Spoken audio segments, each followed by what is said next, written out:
Tonight, we're covering the story and legacy of one of the most defining and transformative conflicts in American history, the Civil War. Fought between 1861 and 1865, this brutal struggle between the North and the South shaped the future of the United States, led to the abolition of slavery, and tested the very ideals of democracy and unity. It was a time of deep division, immense sacrifice, and powerful change, one whose echoes are still felt across the nation today. So, before we all get nice and comfortable, take a moment, if you haven't already, to like the video and subscribe to the channel. Also, let us know the time and location from which you are watching. Now, let's journey back into this fascinating chapter of history, and we hope it helps you learn while you sleep. The year was 1860, and the United States stood on the edge of a precipice. For decades, tension had simmered beneath the surface of the young republic. Political, economic, and above all, moral disagreements surrounding the issue of slavery.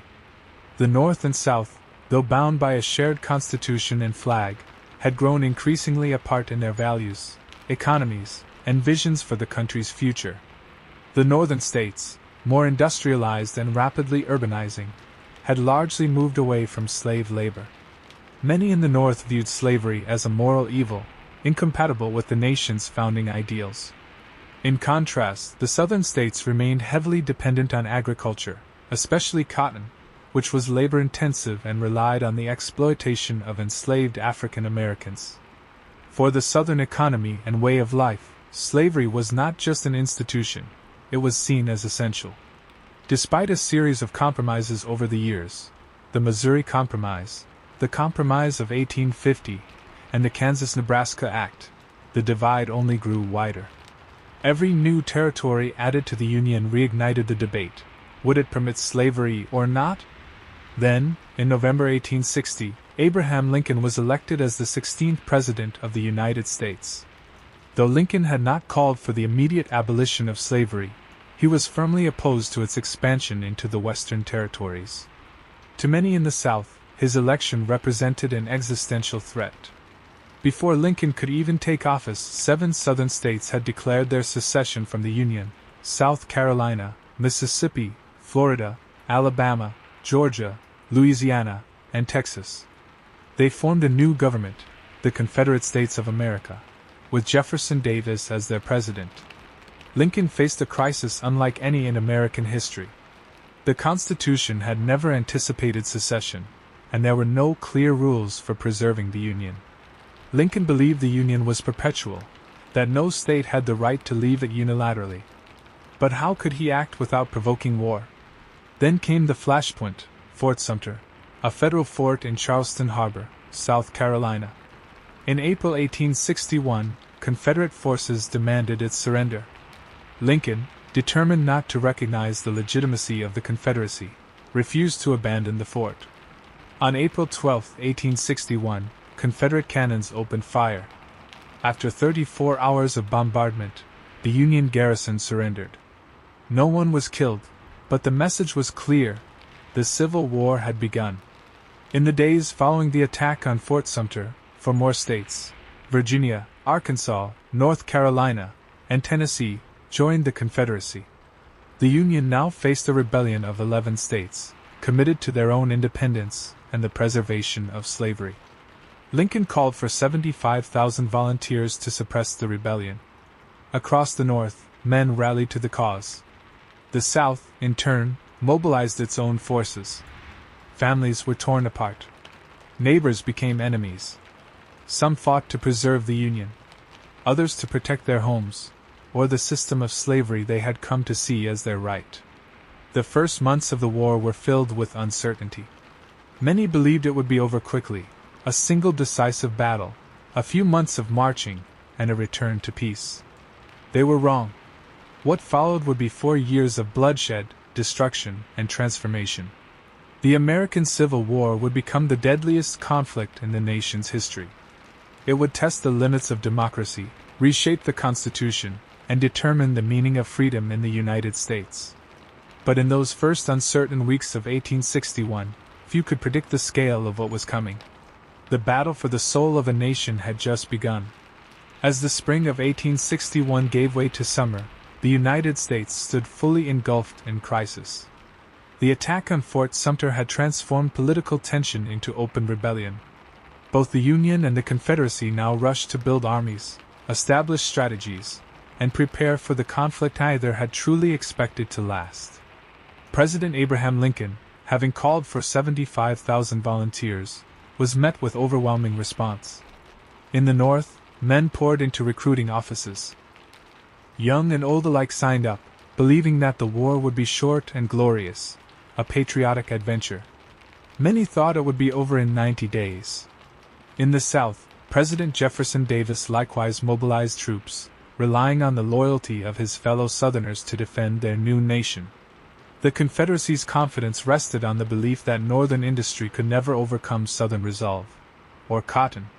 Southern leaders believed that Britain and France, desperate for Southern cotton, would recognize the Confederacy diplomatically and perhaps even intervene. The first major confrontation came on July 21, 1861, near Manassas, Virginia, close to a creek called Bull Run. Union forces under General Irvin McDowell marched toward the Confederate Army, hoping for a swift victory that would bring the rebellion to a close. Spectators from Washington, including politicians and civilians, followed the army in carriages, expecting a grand spectacle. At first, the Union Army pushed the Confederates back. But Southern reinforcements arrived under General Thomas J. Jackson, who stood firm amidst the chaos. His men rallied around him, and from that day forward, Jackson earned his legendary nickname, Stonewall Jackson. The battle turned. Union forces, tired, confused, and under pressure, began to fall back. Panic spread. What began as an orderly retreat became a chaotic rout. Soldiers and civilians alike fled toward Washington. The South had won its first major battle. The war would not be easy. The First Battle of Bull Run shattered illusions on both sides. In the North, the myth of a quick victory vanished. In the South, the taste of triumph brought overconfidence. But the truth was now clear. This would be a long, brutal conflict, not a summer campaign. In the months that followed, both sides focused on organizing for the long haul. The Union Army underwent major changes, with George B. McClellan appointed to lead the Army of the Potomac. Charismatic and intelligent, McClellan inspired his men but would soon become infamous for caution and delays. The Confederacy, meanwhile, began consolidating command under General Robert E.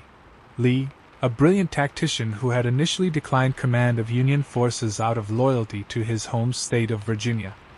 Though he would not take full command of Confederate armies until later, his influence already loomed large. Elsewhere, new fronts were opening. The war was not confined to Virginia. In the West, battles broke out over control of the Mississippi River and the border states, Missouri, Kentucky, Maryland, and Delaware, each torn between Union loyalty and Southern sympathy. The fate of these border states would prove critical. Naval conflict also emerged. The Union, with its superior navy, began a blockade of Southern ports, aiming to strangle the Confederacy's economy. The South, in turn, looked for creative ways to break the blockade, including ironclad ships and blockade runners. As 1861 came to a close, it was clear the Civil War had only just begun. Thousands were already dead. Families were mourning sons, husbands, and fathers. Yet neither side showed any sign of surrender. Instead, both dug in, ready for the long, bloody road ahead. The real battles, those that would define the future of the nation, were still to come. By early 1862, the American Civil War had settled into a grim rhythm. What had begun as a short-lived rebellion was now a sprawling, multi-front war stretching from Virginia to the Mississippi River. Both the Union and the Confederacy were forced to adapt, strategize, and endure. And with each passing month, the stakes grew higher. In the Eastern Theater, General George B. McClellan, commanding the Union's Army of the Potomac, was preparing a grand offensive. Cautious by nature, McClellan was meticulous in planning but slow to act. He believed the Confederates had larger forces than they truly did and often hesitated to strike. His Peninsula Campaign, launched in the spring of 1862, was designed to capture the Confederate capital of Richmond, Virginia. McClellan transported his army by sea to the Virginia Peninsula between the York and James rivers. From there, he planned to march straight into the heart of the Confederacy. But the campaign quickly bogged down. Confederate defenders under General Joseph E. Johnston, and later General Robert E. Lee used defensive positions, swamps, and deception to stall the Union advance. The campaign culminated in the 7 Days Battles, where Lee aggressively counterattacked, pushing McClellan back despite suffering heavy casualties. Richmond was saved, and McClellan retreated, his reputation tarnished. In the Western Theater, however, the Union experienced far greater success. There, a relatively unknown general named Ulysses S. Grant was beginning to make a name for himself. In February 1862, Grant led successful campaigns against Fort Henry and Fort Donelson in Tennessee. When the Confederate commander at Fort Donelson asked for terms, Grant famously replied, "No terms except unconditional and immediate surrender." Grant's victories secured control of important rivers and opened a path deep into the Confederate heartland. He was nicknamed Unconditional Surrender Grant, and the Union had finally found a commander willing to strike decisively.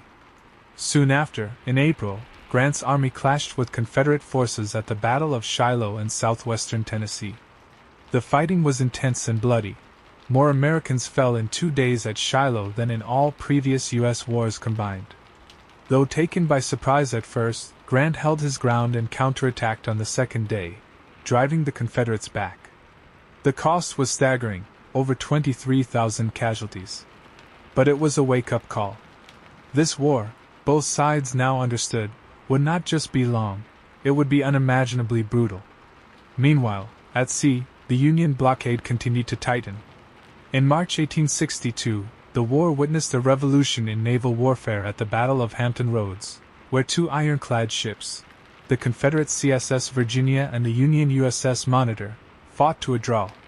Though either ship was sunk, the battle signaled the end of wooden warships and the dawn of a new naval era. In Congress and the White House, President Abraham Lincoln faced growing pressure to define the war's purpose. At first, Lincoln had framed the conflict as a battle to preserve the Union, not to end slavery.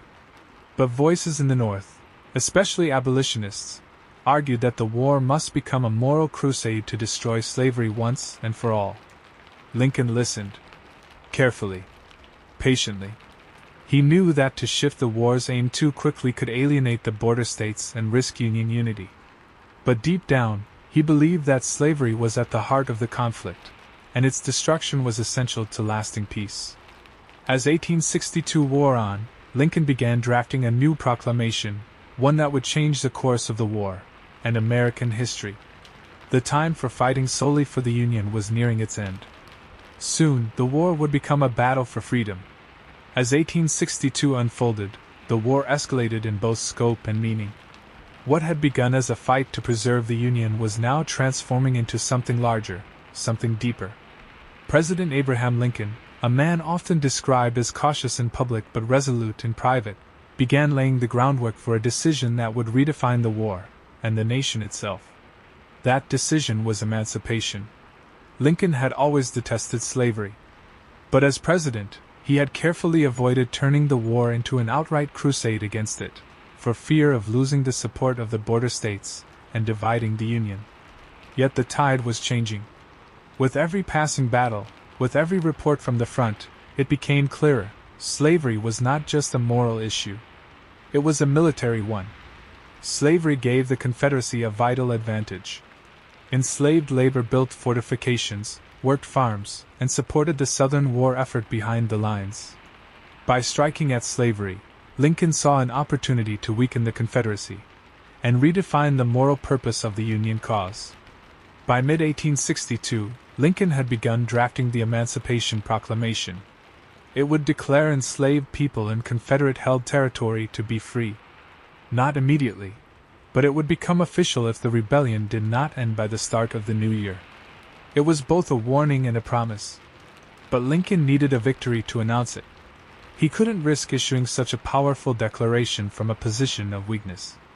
That moment came on September 17, 1862, at the Battle of Antietam in Maryland. General Robert E. Lee, commanding the Confederate Army of Northern Virginia, had launched his first invasion into the North. His goal was to win a decisive victory on Union soil, possibly gaining international recognition for the Confederacy and encouraging Northern public pressure for peace. Union General George McClellan, with superior numbers, moved to intercept Lee near the town of Sharpsburg along Antietam Creek. What followed was the bloodiest single day in American history. Over 23,000 soldiers were killed, wounded, or missing. Though the battle was tactically inconclusive, either side achieved a decisive breakthrough. Lee's army was forced to retreat back into Virginia. Lincoln seized the moment. Just 5 days later, on September 22, 1862, he issued the preliminary Emancipation Proclamation. It declared that as of January 1, 1863, all enslaved people in Confederate-controlled territories would be forever free. The reaction was swift and divided. Abolitionists rejoiced. They had long called for the war to become a war of liberation. Black leaders, including Frederick Douglass, praised Lincoln and urged African Americans to enlist in the Union cause. But not everyone supported the decision. Many in the North feared the proclamation would prolong the war or push border states into rebellion. Northern Democrats accused Lincoln of turning the conflict into a social revolution. And in the South, the proclamation was seen as a provocation, proof that Lincoln intended to destroy the Southern way of life entirely. Yet Lincoln stood firm. On January 1, 1863, the Emancipation Proclamation became official. It did not immediately free all enslaved people, as it only applied to Confederate territory outside Union control. But it transformed the character of the war. Now, the Union was fighting not only to restore the nation, but to end slavery. It also opened the door for black soldiers to fight for their own freedom. Soon, thousands of African American men would join the Union Army, adding strength, resolve, and moral clarity to the Northern cause. The war, already fierce, had taken on new meaning. The Union no longer marched just to preserve itself, but to liberate millions. The dawn of 1863 brought with it a new purpose to the war. The Emancipation Proclamation had changed the Union's moral footing, but the battlefield still held the power to determine the nation's fate. With momentum shifting, both the Union and the Confederacy braced for what would become the most decisive year of the conflict. In the East, General Robert E. Lee continued to lead the Confederate Army with boldness and brilliance. Despite being outnumbered and out-equipped, Lee used maneuver, knowledge of terrain, and daring tactics to outmatch larger Union forces. In May 1863, he delivered one of his most impressive victories at the Battle of Chancellorsville, defeating a much larger Union army under General Joseph Hooker. But the Confederate victory came at a devastating cost. During the battle, General Stonewall Jackson, Lee's most trusted lieutenant, was accidentally shot by his own men while scouting in the dark. He died days later from pneumonia brought on by the wound. Jackson's death was a crushing blow to Confederate morale. Lee mourned deeply, saying, "He has lost his left arm, but I have lost my right." Despite the loss, Lee remained determined. With confidence high and the war in the East favoring the South, he decided to invade the North again. This time, he set his sights on Pennsylvania. His aim, to relieve pressure on Virginia, gather supplies, and perhaps deliver a blow that would force the Union to the negotiating table. Union forces, under newly appointed General George G. Meade, moved to intercept him. The two armies met in a quiet town in southern Pennsylvania, Gettysburg. From July 1 to 3, 1863, the Battle of Gettysburg unfolded. It would become the largest and bloodiest battle ever fought on American soil, with over 50,000 casualties. The fighting was savage. From Cemetery Hill to Little Round Top, and across fields now etched into history, soldiers fought and died in staggering numbers. On the third day, Lee launched a desperate assault known as Pickett's Charge, sending thousands of Confederate soldiers across open ground toward the center of the Union line. It was a disaster. The Confederates were repelled with horrific losses. Lee's army was forced to retreat back into Virginia. Gettysburg was a turning point. The myth of Confederate invincibility had been broken. Just one day later, in the Western Theater, another major Union victory cemented the shift in momentum. On July 4, 1863, after a brutal siege, General Ulysses S. Grant captured Vicksburg, Mississippi, securing control of the entire Mississippi River.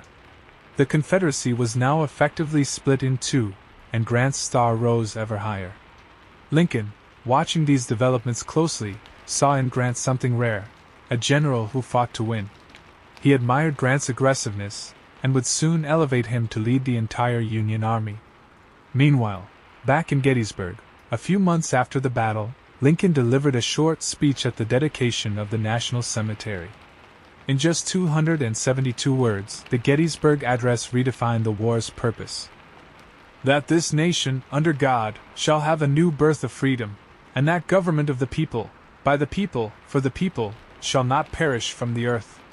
The war was now clearly about more than territory or rebellion. It was about the very survival of the American experiment in democracy, and the promise of freedom for all.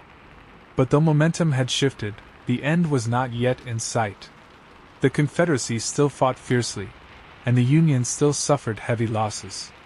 The bloodiest battles may have passed, but the hardest victories were still to come. By 1864, the American Civil War had entered its fourth year, and both North and South were growing weary. Hundreds of thousands were dead or wounded. Cities lay in ruins, and families across the country mourned loved ones lost.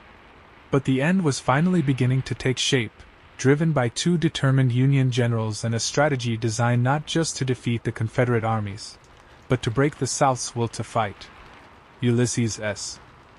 Grant, now promoted to General-in-Chief of all Union armies, brought a new level of coordination and relentlessness to the Union war effort.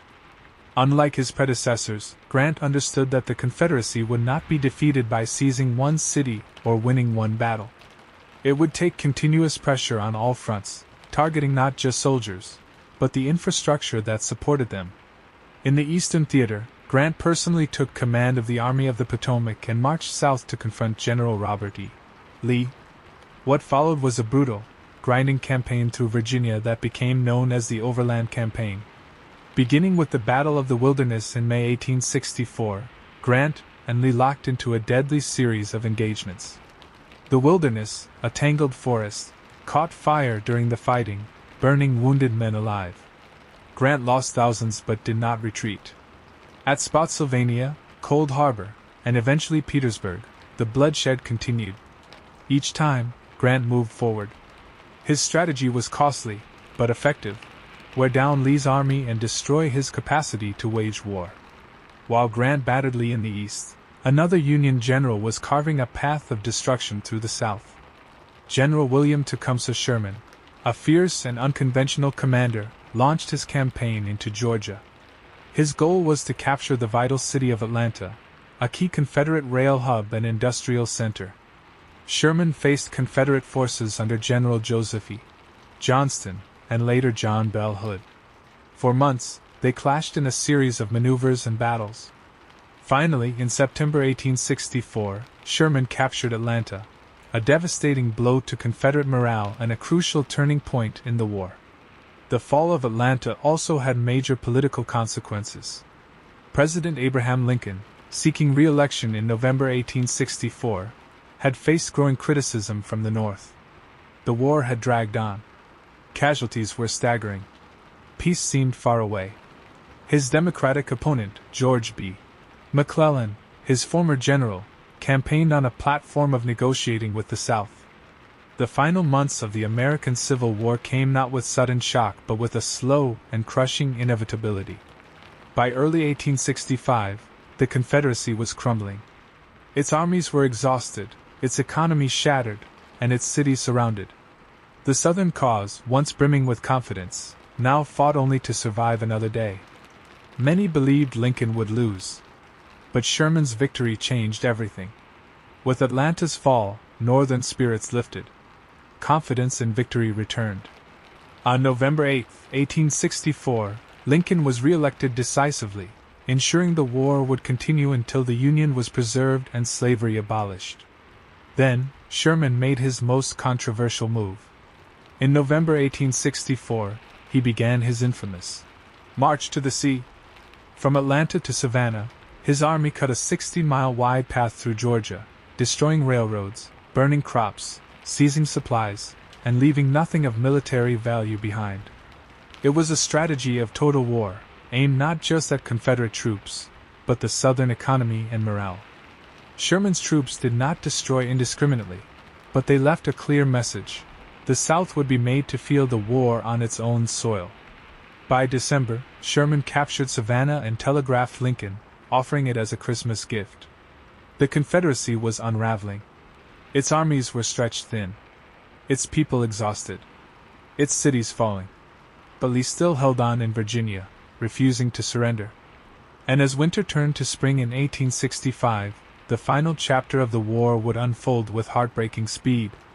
With the surrender of General Robert E. Lee at Appomattox Courthouse on April 9, 1865, the heart of the Confederacy had fallen silent.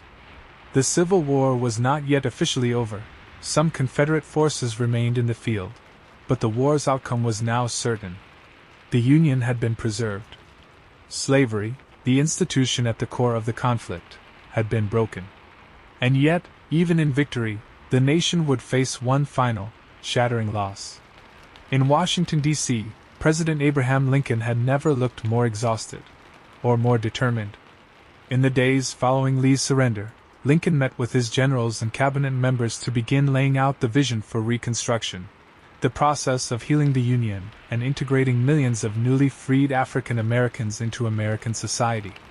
His approach was clear: mercy over vengeance. "Let them up easy," he told his advisers, referring to the defeated South. But not everyone in America felt the same. To some, Lincoln was a tyrant. To others, he was the symbol of revolution, a man who had destroyed the Southern way of life. In the eyes of one embittered Confederate sympathizer, John Wilkes Booth, Lincoln's death became a cause. On the night of April 14, 1865, just 5 days after Lee's surrender, Lincoln and his wife, Mary Todd Lincoln, attended a play at Ford's Theater in Washington.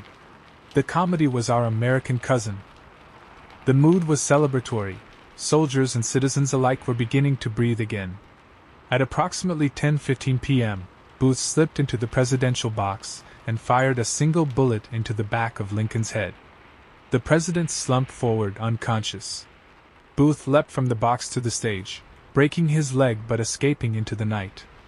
Lincoln was carried across the street to a nearby boarding house, where doctors worked through the night to save him. At 7:22 a.m., on the morning of April 15th, Abraham Lincoln died. He was the first American president to be assassinated, and his death sent a shockwave through the nation. In the North, cities fell into mourning. In the South, reactions were mixed. Some grieved, others remained silent. But across America, one thing was clear: the man who had held the nation together during its darkest hour was gone. Vice President Andrew Johnson was sworn in as president hours later, but the shadow Lincoln cast would remain long after. His assassination was part of a wider conspiracy. Booth's co-conspirators had planned to kill other government officials in a bid to throw the Union into chaos. Though most of the attacks failed, the nation was rattled. Booth himself was hunted down and killed by Union soldiers in Virginia 12 days later.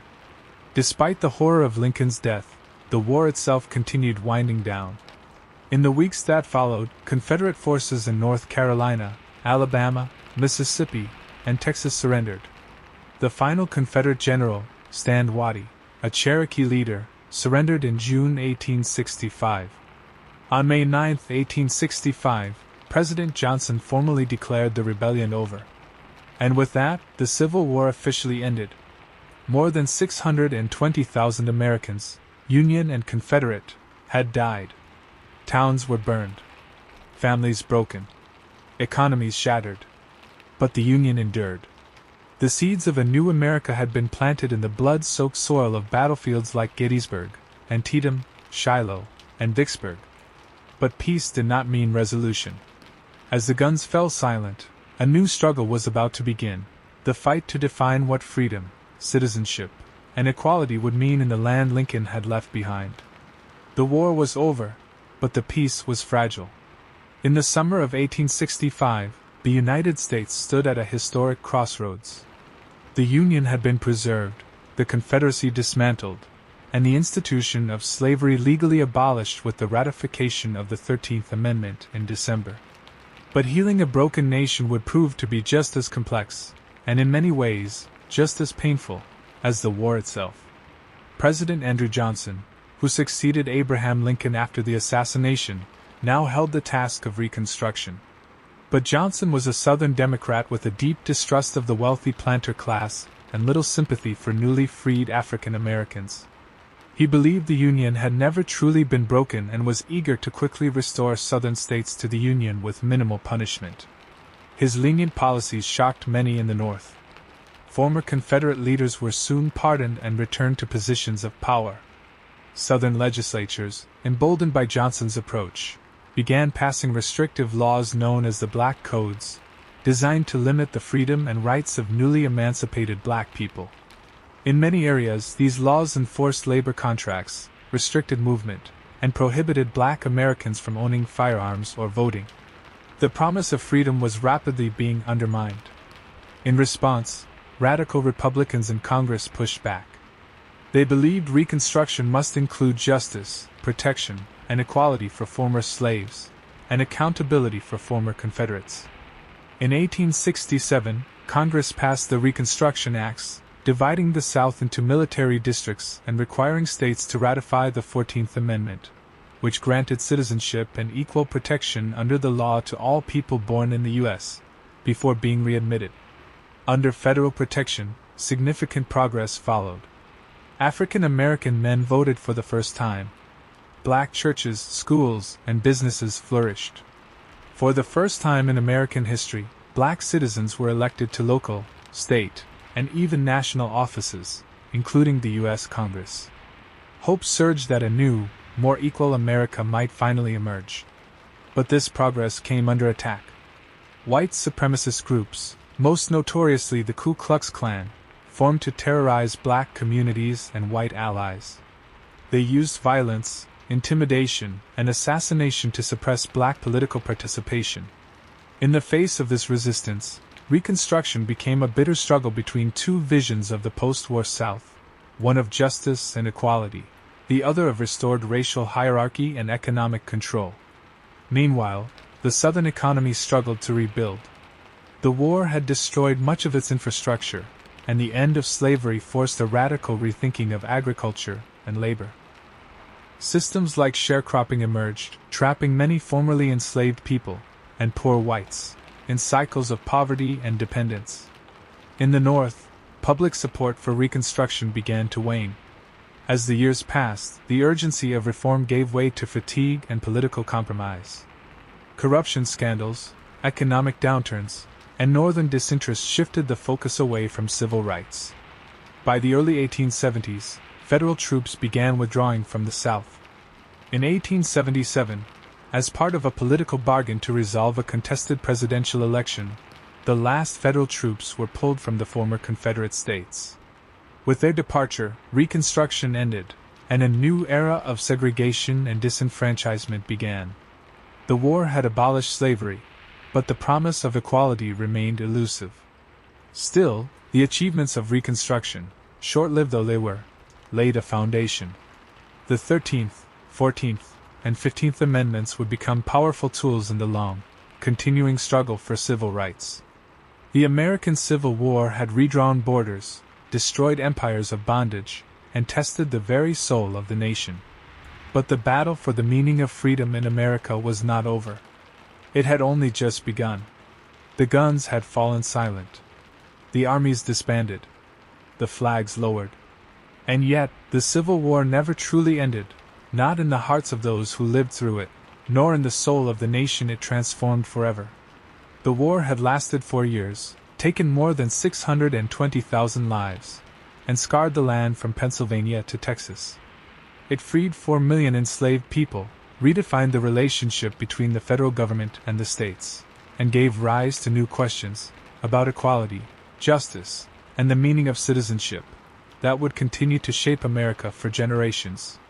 In the years after Reconstruction's collapse, the South entered a long, dark period of segregation, white supremacy, and racial terror. The hopes of full freedom for African Americans were crushed under Jim Crow laws, and voting rights were stripped away through intimidation and legal trickery. For nearly a century, the legacy of slavery would haunt the American South, and the nation as a whole. Yet even in the shadows, resistance lived on. Formerly enslaved people built schools, created churches, formed businesses, and nurtured families. Leaders like Frederick Douglass continued to speak and write, keeping the promise of emancipation alive. The spirit of Lincoln, of freedom and unity, endured in those who refused to accept injustice as destiny. In the North, the war forged a stronger central government. The idea of the United States as a singular nation, rather than a loose collection of sovereign states, had been secured through blood. Industry surged. The railroads expanded. New immigrants arrived by the millions. The modern American nation was born out of the Civil War's crucible. For the veterans, Union and Confederate alike, the war remained a defining memory. They returned home with empty sleeves, crutches, and haunted eyes. Cemeteries filled with the dead. Monuments were built to honor sacrifice, though often those monuments told only part of the story. In many places, the myth of the lost cause would rise, romanticizing the Confederacy and distorting the war's true purpose. Still, some voices refused to let the truth be buried. In Gettysburg, where the soil still held the bones of the fallen, Abraham Lincoln's words echoed. "That government of the people, by the people, for the people, shall not perish from the earth." His vision did not die with him.